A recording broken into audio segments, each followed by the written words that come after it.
Buenas tardes, sean todos bienvenidos nuevamente a nuestro estudio del libro de Efesios, nuestro estudio bíblico, en esta bonita tarde de miércoles. Me da mucho gusto que ya hemos logrado pasar el primer capítulo del libro y en el día de hoy vamos a empezar el segundo. Yo quiero dejarles saber que vamos despacio tratando de mirar versículos lo más profundo posible.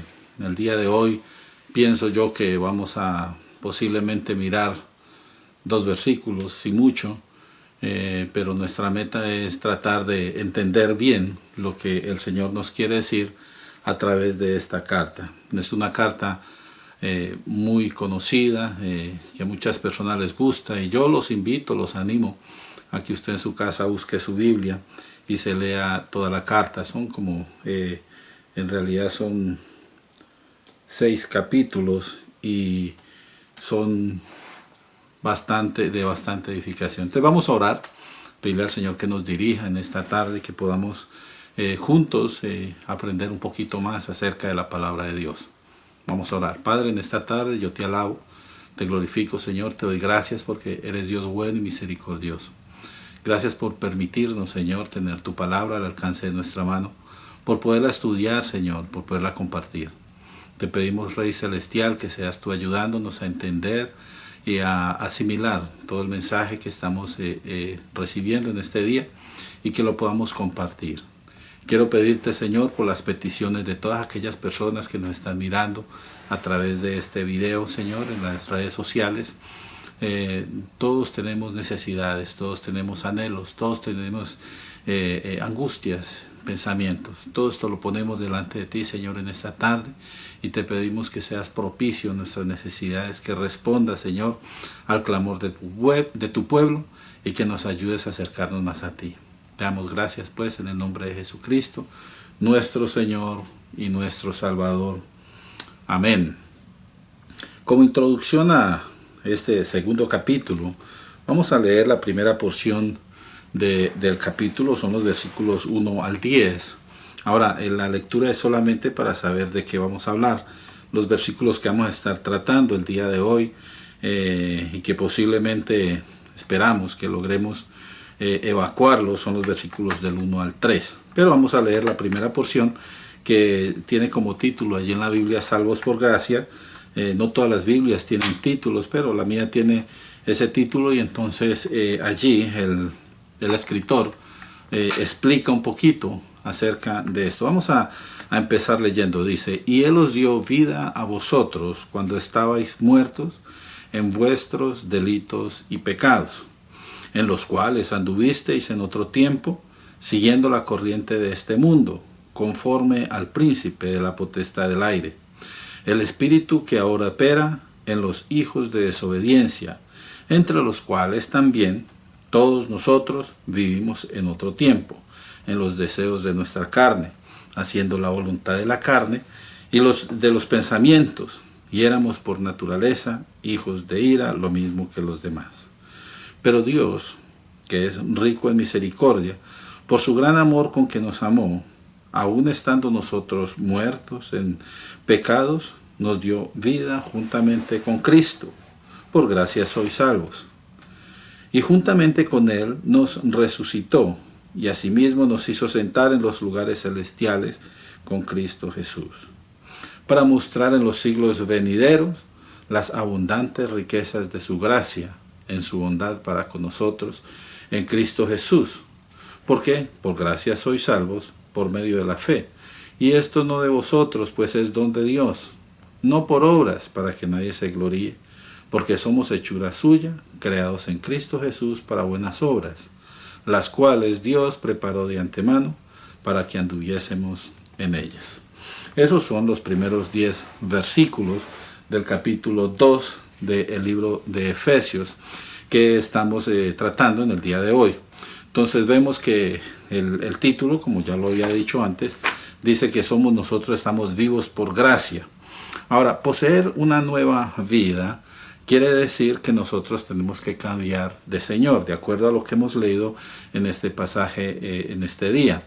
Y en esta porción nosotros encontramos unas frases, ¿verdad?, que nos van a ayudar a entender cuál es el poder de Satanás que opera en las personas. Entonces, el pasaje que acabamos de leer en los primeros versículos de este capítulo nos explica que Pablo quiere mostrar su agradecimiento a Dios porque tanto gentiles como judíos merecían morir. Todos estamos apartados de Dios, todos teníamos el problema del pecado, estábamos muertos espiritualmente. Hay un pasaje en el libro de Ezequiel, lo voy a buscar rápidamente. Ezequiel capítulo, y esto está en el libro, en el Antiguo Testamento. Muy bien. Ezequiel capítulo 37. En los primeros versículos habla acerca de un valle de huesos secos. Y mire lo que dice allí con detenimiento. Mire, Ezequiel 37, del 1 al 3, dice: y la mano de Jehová vino sobre mí, y me llevó en el espíritu de Jehová, y me puso en medio de un valle que estaba lleno de huesos. Y me hizo pensar cerca de ellos por todo en derredor. Entonces el Señor lo hizo pasar, no pensar. Entonces, y me hizo pasar cerca de ellos por todo en derredor. Y era aquí que eran muchísimos sobre la faz del campo. Y por cierto, dice, secos en gran manera. Y me dijo, dice el Señor le dijo al profeta: hijo de hombre, ¿vivirán estos huesos? Y dije: Señor Jehová, tú sabes. Entonces esta es una visión del profeta Ezequiel, donde él vio estos huesos. Esto hace referencia a la muerte. Las personas cuando van a la tumba, ¿verdad?, ellas, los gusanos se comen la carne y todo, quedan nomás los huesos. Está hablando acerca de la muerte espiritual, no exactamente muerte física. Por eso la pregunta que le hace al profeta: hijo de hombre, ¿será que estos huesos van a vivir? Y es una pregunta que pudiéramos nosotros tratar de contestar en este día a través de este estudio. Dios, entonces, de acuerdo a los versículos, tengan en mente siempre los primeros 10 versículos que hemos leído, Dios entonces nos rescata de las garras, de las fuerzas del enemigo que quieren apartarnos de la voluntad de Dios. Como hijos de Dios siempre tenemos nuestra lucha, como dice la Biblia, no es contra carne y sangre, sino contra huestes espirituales de maldad. Entonces digamos, un reino espiritual que está tratando de alejar a la gente de Dios. Este gobierno está sobre todas las personas, pero hace efecto sobre aquellos que no tienen una relación con Dios. Entonces, los que están sin el Señor en su corazón, el enemigo trata de mantenerlos más alejados. Por eso muchas personas ni siquiera quieren escuchar de Dios. Más adelante vamos a leer un versículo donde dice que no hay quien busque a Dios, no hay quien quiera hacer lo bueno. Entonces, en estos versículos que hemos leído, vemos que Dios ofrece vida a todo aquel que quiera cambiar de Señor. Lo que dice el libro Efesios, capítulo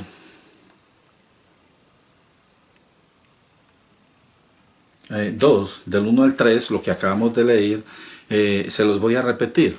Dice allí: y Él os dio vida a vosotros cuando estabais muertos en vuestros delitos y pecados. Es algo que el apóstol está dejándole saber a la iglesia. Acuérdense que esta es una carta dirigida a una iglesia que estaba en Éfeso. Y la mayor parte de las personas eran gentiles. Eso quiere decir que eran personas que no eran de ascendencia judía.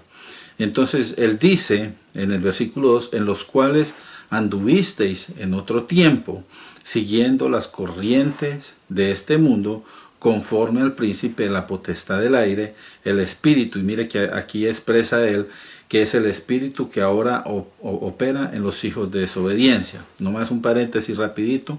Cuando está hablando aquí acerca de los hijos de desobediencia, está hablando acerca de los que no han todavía aceptado al Señor Jesús. En su corazón no se han acercado a Dios.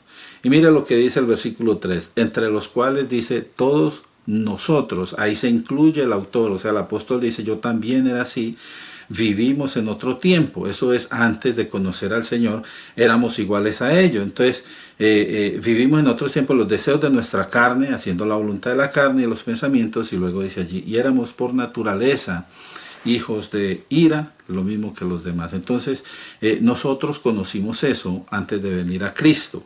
Sabíamos que era estar apartados de Dios. Entonces, Dios está ofreciendo vida a todos los que quieran acercarse a Él. Y es por eso que nosotros en esta porción, en estos 3 versículos que vamos a estar mirando, podemos descartar 5 frases. 5 frases que pueden describir el poder de Satanás. Y vamos a tratar de evacuar a lo menos 2 de estas frases en este día. Yo pienso que sería mejor partir el estudio en 2 y de esa forma irnos despacito, mirando qué nos enseña todo este mensaje. Yo le voy a leer a manera de información las 5 frases, ¿verdad? Y en qué nos afecta o en qué afecta a las personas. Primero, hay una frase que dice muertos en delitos y pecados, y eso hace referencia al estado de la persona. La persona cuando está viva está en Cristo, los que están muertos están sin Cristo. Y estamos mirando esto desde un punto de vista espiritual. Acuérdense, una persona viva o muerta en lo físico es una cuestión diferente. Entonces, eso es en el estado. Ahora, en la conducta, cuando dice anduvisteis en otro tiempo, o sea, cuando uno hacía esas cosas que le desagradan a Dios, eso es la conducta. En el gobierno es conforme al que opera en ese ambiente, y eso es el príncipe, la potestad del aire, ¿verdad? En este caso sería el diablo, conforme al diablo. La cuarta observación que hacemos es en las acciones. Por eso hablé allí los deseos de la carne. Entonces la forma en que el poder de Satanás obra en las acciones de la persona y también en la conducta. La conducta ya es más como un estilo de vida, y eso hace referencia cuando dice allí los hijos de ira, que éramos hijos de ira igual que los demás. Entonces vamos a tomar la primera frase que hace referencia al estado, cómo estábamos nosotros y cómo están aquellos que están apartados de Dios. Dice allí el pasaje que están muertos en sus delitos y pecados. Ahora,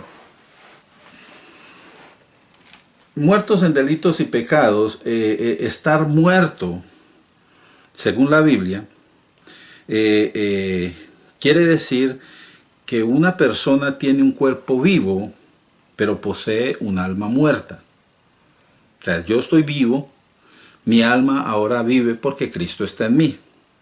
Pero aquellos que no han recibido al Señor Jesús, el dador de la vida, el que nos trae, ¿verdad?, de regreso al camino con el Señor, entonces tiene el alma muerta. Según la Biblia, entonces, mantenga esto allí, según la Biblia, estar muerto quiere decir que es una persona que tiene un cuerpo vivo, pero su alma está muerta.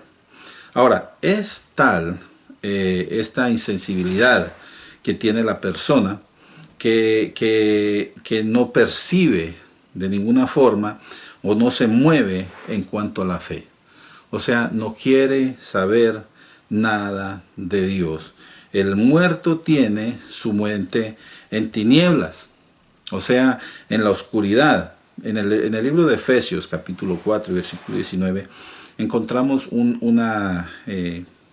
versículo que nos ayuda a entender esto. Dice, los cuales después que perdieron toda sensibilidad, ¿verdad? Entonces no tienen sensibilidad acerca de lo espiritual. Dice, se entregaron a la lascivia para cometer con avidez toda clase de impureza. Entonces, una persona que está muerta es insensible y puede llegar a cometer cualquier clase de impureza, y ahí pudiéramos entrar a mirar cosas como inmoralidades sexuales, actos violentos y bueno, y más. Entonces, tiene la mente en tinieblas, pero también actúa como un sonámbulo. Si alguno de ustedes han escuchado por ahí hablar de las personas que se levantan y caminan dormidos. Caminar dormidos, digamos que es como imposible en cierto modo, pero la persona que logra hacerlo, a esas personas se les llama sonámbulos. Esta persona está caminando sin darse cuenta que está caminando. En su sueño, posiblemente esta persona está caminando en algún lado, y el cuerpo de esta persona se levanta y va y hace cosas. Posiblemente alguno de ustedes ha tenido una situación similar.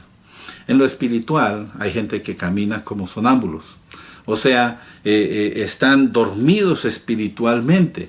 La Biblia dice, y ahí vamos a hacer una comparación, en el libro de Efesios también, capítulos 5 y 14, dice el escritor que en alguna parte de la Biblia dice: despiértate tú que duermes, y levántate de los muertos y te alumbrará Cristo. Ahora, cuando está haciendo esta exclamación, el escritor de Efesios le está hablando a gente que está despierta físicamente, pero les está diciendo: ustedes están dormidos espiritualmente, porque aunque conocen de Dios, no hacen la voluntad de Dios.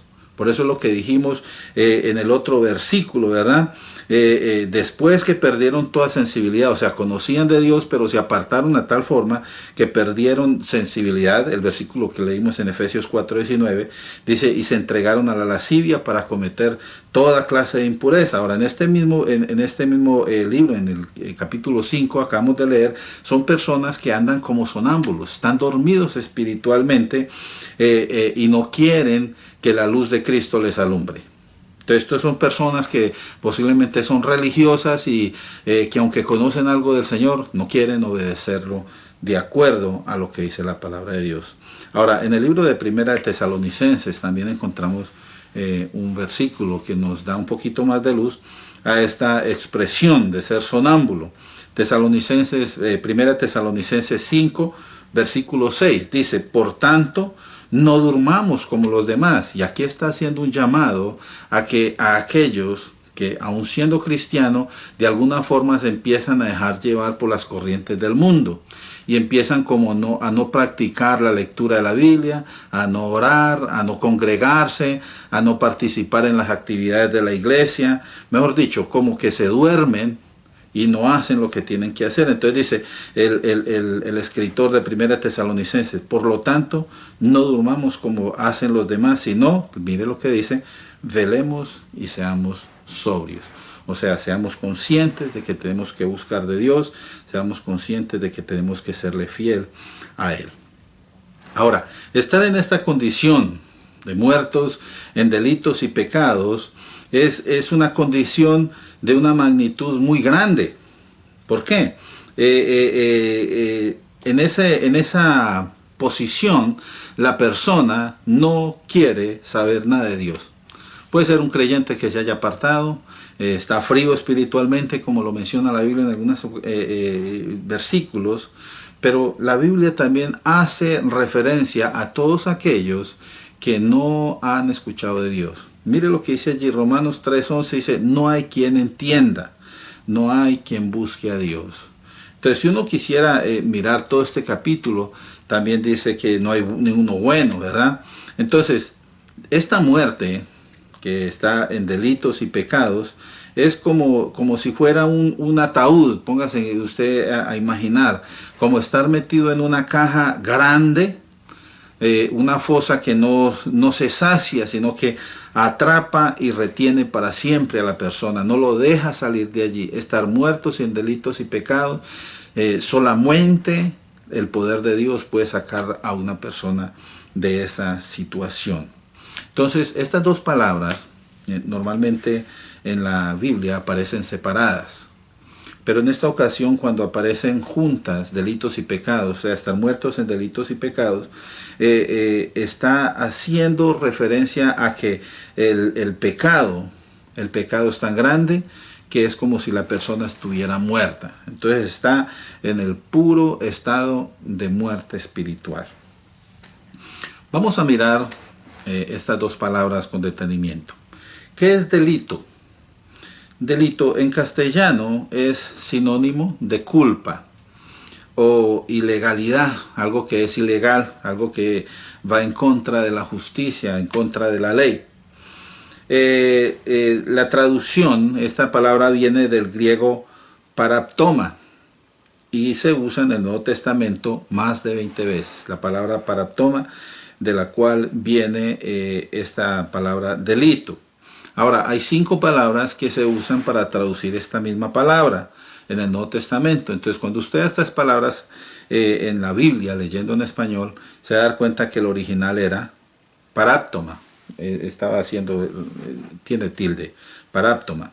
Entonces, las 5 palabras son, por ejemplo, pecados, transgresiones, faltas, ofensas y delitos. Entonces, cuando dice que estaban en pecados, ahí está paráptoma. Cuando dice transgresión, entonces ahí está paráptoma. Faltas, ofensas, la misma palabra. Entonces, en esta ocasión aparece la palabra delitos, ¿verdad? El significado principal de esta palabra que más se usa es como un desvío de las normas establecidas. O sea, cuando no se quiere cumplir lo que dice la palabra de Dios.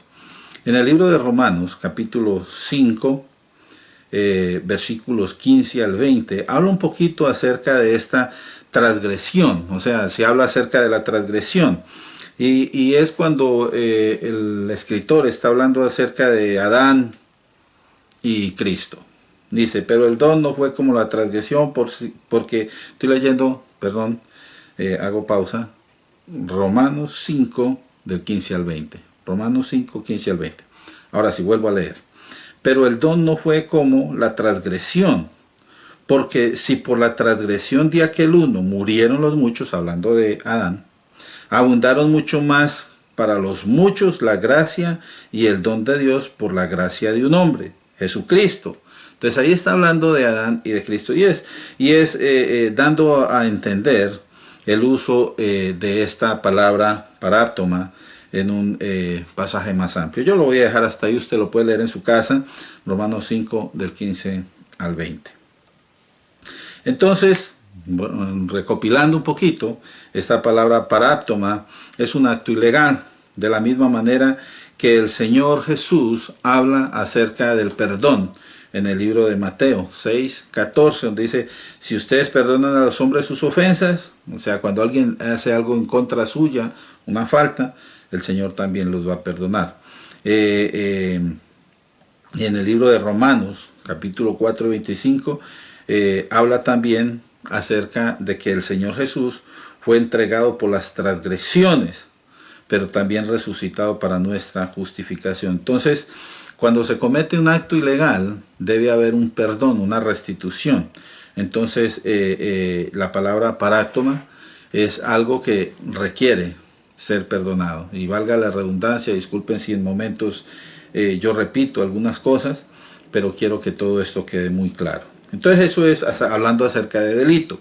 Ahora, la otra palabra que aparece allí es pecado, porque dice que estaban ustedes en sus delitos y pecados. Muy bien. La palabra pecado, por otro lado, proviene de otro término griego que se llama humartía. Humartía significa originalmente errar al blanco. O sea, cuando usted trata de dispararle a un blanco y no logra pegarle al tiro al blanco, por decir algo, o si quiere tirar una piedrita y usted pone un lugar como yo quiero que caiga allí, ese lugar donde usted quiere que caiga es el blanco, y si no cae ahí usted está errando, entre otras sería como un pecado, ¿verdad? Entonces, errar al blanco es lo que quiere la traducción de esta palabra, humartía.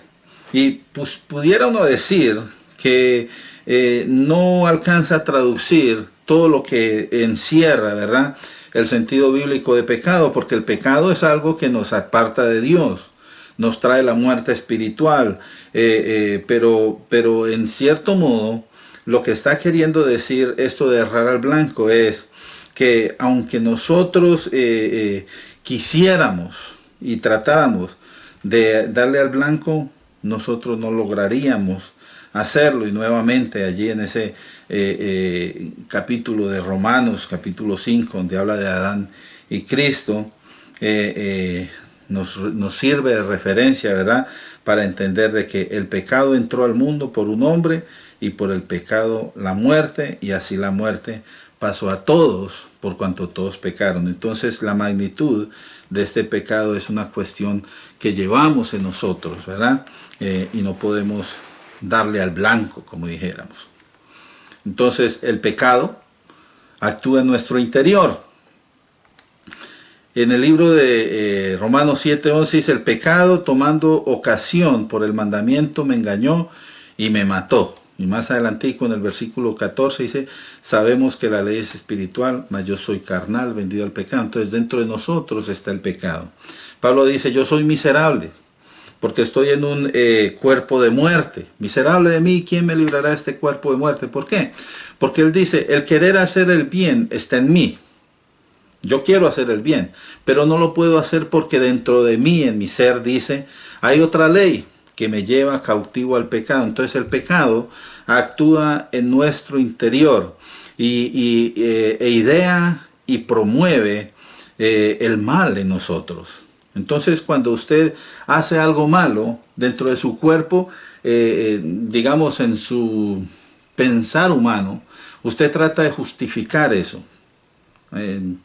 Mucha gente dirá: bueno, pues todos hacen lo mismo. Ese es el mal dentro de nosotros, tratando de justificar la culpa que tenemos. Porque cuando usted hace algo malo, usted sabe que hizo algo malo. Pero hay otra vocecita por allá tratando de decirle: pero no se preocupe, la otra gente hace lo mismo. Ese es el pecado que obra en nuestro interior, que trata de perdonar nuestras acciones y defiende el mal que usted haya hecho. Entonces se producen los pecados que nos sepultan día a día más y más en el ambiente espiritual. Es una expresión que usa aquí el apóstol cuando dice muertos en delitos y pecados, para hacer entender que es la gravedad de la situación, ¿verdad?, el estado en el que las personas están. Esa es la primera frase. La segunda frase habla acerca de la conducta. La conducta, cómo se comporta la gente.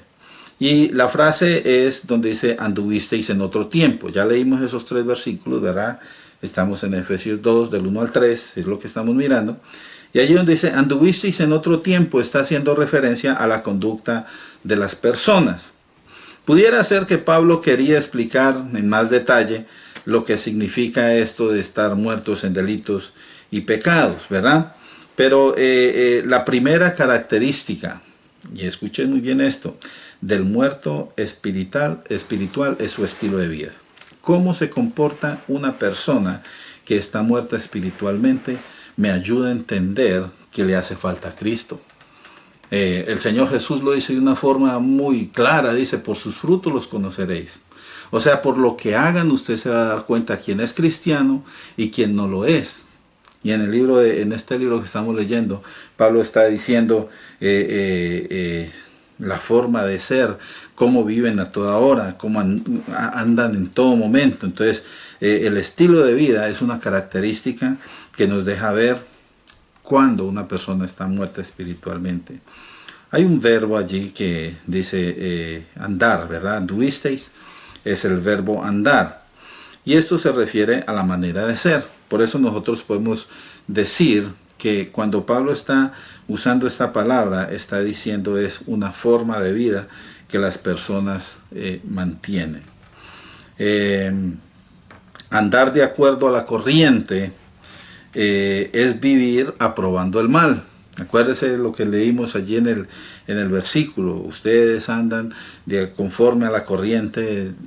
Bueno, no tengo aquí al frente mi Biblia, pero así dice. Entonces dice, andar de acuerdo a la corriente es vivir entonces aprobando el mal y sujetando el modo de pensar a prácticas y objetivos contrarios. Básicamente lo que le está diciendo anteriormente es escuchar esa voz interna que nos dice: no se preocupe, usted, aunque lo que usted hizo no es tan mal, hay otros que hacen cosas peores, ¿verdad? Entonces esas son cosas que van en contra de la voluntad de Dios, porque Dios no quiere que nosotros hagamos el mal. Es más, Dios dice que oremos por nuestros enemigos. Dice, bendecid, no maldigáis. Cosas como esas. Pues la verdad es que la carne humana, las personas, no quieren hacer eso. Más bien quieren hacer lo que nos dicta, ¿verdad?, nuestra naturaleza pecaminosa. La Biblia, en el libro de Romanos, capítulo 12 y versículo 2, nos invita a que nosotros no debemos vivir conforme a lo que viven los demás. Porque otros lo hacen, no quiere decir que nosotros tengamos que hacerlo. Porque otros matan, no tenemos que matar. Porque otros roban, no tenemos que robar. Porque otros hacen otras cosas, no tenemos que hacerlo. Pero ¿sabe una cosa? La Biblia nos dice, no se conformen a este siglo. Estamos en Romanos capítulo 12, versículo 2.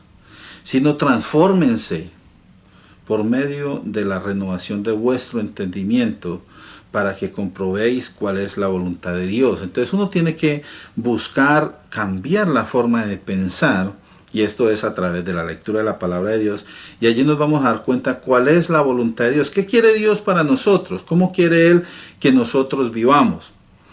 ¿Por qué? Porque así nosotros vamos a obtener algo que es duradero, la vida eterna, la bendición. Entonces, nosotros tenemos que disponernos, ¿verdad?, a buscar de nuestro Señor. Voy a mirar aquí mis apuntes. Muy bien. Para ver que no esté yo dejando algo fuera, ¿verdad?, de lo que quería compartir con ustedes en este día. Muy bien, entonces andar en la obediencia de este siglo, en el texto, quiere decir exactamente, y permítame, yo lo voy a leer nuevamente, cuando dice en vuestros delitos y pecados, en los cuales anduvisteis en otro tiempo, dice, siguiendo la corriente de este mundo, conforme al príncipe, la potestad del aire. Entonces, cuando la Biblia dice allí en esta porción, lo que quiere decir es que andar en obediencia al ciclo. Ahora, esta palabra ciclo viene del griego aion, de este mundo. Es la palabra que aparece en el original.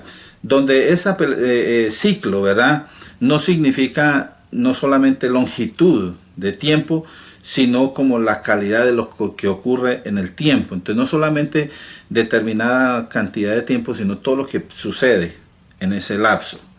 Entonces, los muertos que andan, póngale cuidado, los muertos que andan de acuerdo a la corriente de este mundo, muestran que el reino de las tinieblas transmite órdenes. Todo esto es más o menos lo que sucede. El reino de las tinieblas está transmitiendo órdenes en todas las direcciones. Y si usted pone a mirar, hoy en día, en todas partes, la televisión, los medios escritos, los medios del internet, aún en las conversaciones de personas por ahí, uno va a encontrar cierta maldad, cierta tendencia al pecado. La gente, y mire, yo quiero solamente expresar esto, la gente siempre está hablando de una forma morbosa, tratando de insinuar cosas, y póngase usted a detallar eso, y usted se va a dar cuenta que en todas partes está transmitiéndose órdenes, se están transmitiendo mensajes, y eso va en todas las direcciones. ¿Y qué pasa con todas esas órdenes? Pues mucha gente las escucha y les empieza a gustar, a tal grado de que se esclavizan, o sea, empiezan a vivir de la misma manera que otros viven. ¿Y sabe qué? eso hace que la persona esté más lejos todavía de la posibilidad de ser liberados. Entre más maldad nos rodee en este mundo, en lo que escuchamos, en lo que vemos, en lo que vivimos, menos deseos tendremos de acercarnos a Dios. Por eso la Biblia dice, huid del diablo, ¿verdad? Resistid al diablo y él huirá de vosotros. Nosotros tenemos que resistir esas tentaciones. Tenemos que hacerle frente a todos esos llamados de tantas personas, de tantos medios, que nos invitan, nos incitan a hacer lo que a la carne le gusta. Porque acuérdese, el problema nosotros lo tenemos en la carne, y es que nos gustan las cosas pecaminosas, pero tenemos que fortalecernos en lo espiritual para poder resistir esa tentación. Entonces, pudiéramos comparar nosotros al mundo con un gran campo de concentración, un gran campo donde todas las personas están encerradas y es imposible traspasar esos límites físicos, no se pueden modificar los espirituales. Entonces es un campo de concentración, eso es el mundo, ¿verdad? O también como un gran desfile, donde una sola persona guía una gran cantidad de soldados que para donde él les diga que vayan, ellos van. Eso es lo que está Pablo tratando de decir allí. No sigan la corriente de este mundo. Es necesario apartarse. Lo va a leer de nuevo. Aquellos que han recibido al Señor, entonces dice, los dio vida cuando estabais muertos. Hay algunos que todavía están muertos. Si usted conoce a alguien que todavía no ha aceptado al Señor Jesús como Señor de su corazón, como Salvador de su vida, este es el momento de nosotros ponerlo delante del Señor, pedirle al Señor que lo ayude. La conducta del hombre natural, el hombre que no conoce a Dios, obra de esta manera. Los malos pensamientos de las personas operan en la voluntad de la carne, o sea, los deseos.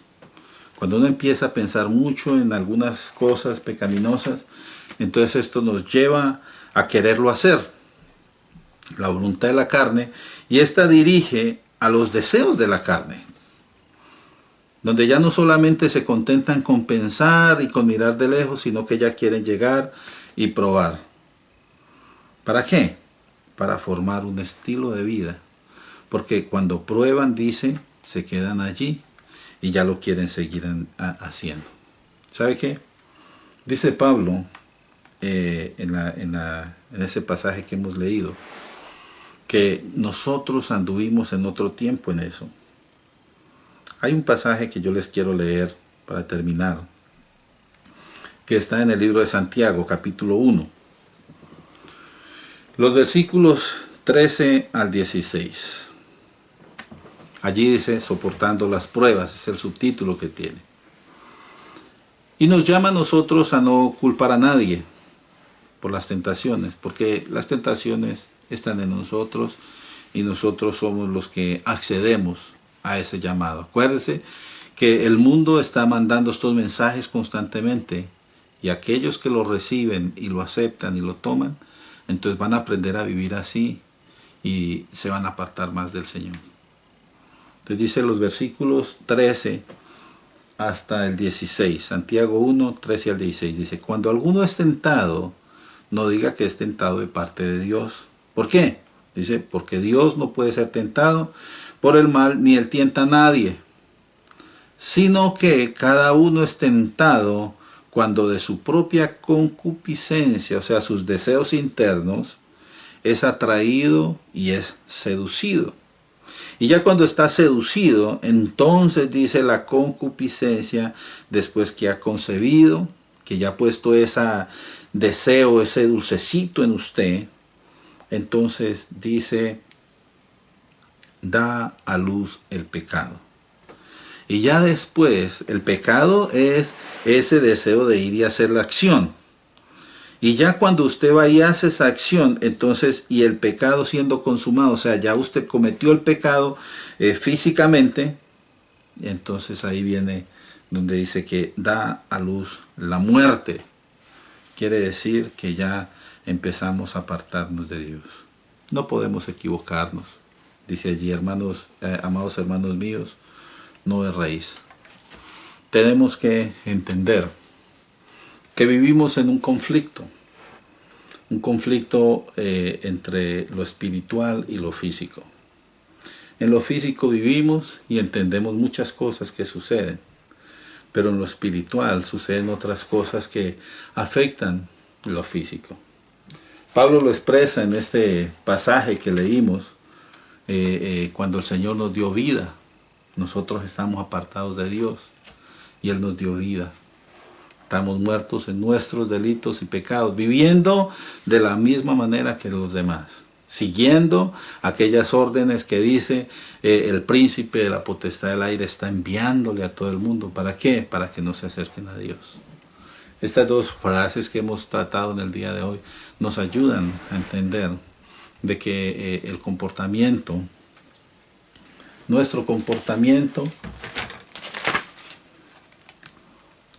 y la forma como éramos, la conducta, el estado, estamos muertos, y la conducta, el andar haciendo las cosas malas, son cosas que con las que tenemos que trabajar y evitar. Entonces, estamos estudiando este libro, es un proceso. A veces vamos allá, venimos acá, pero todo esto es para entender mejor el mensaje.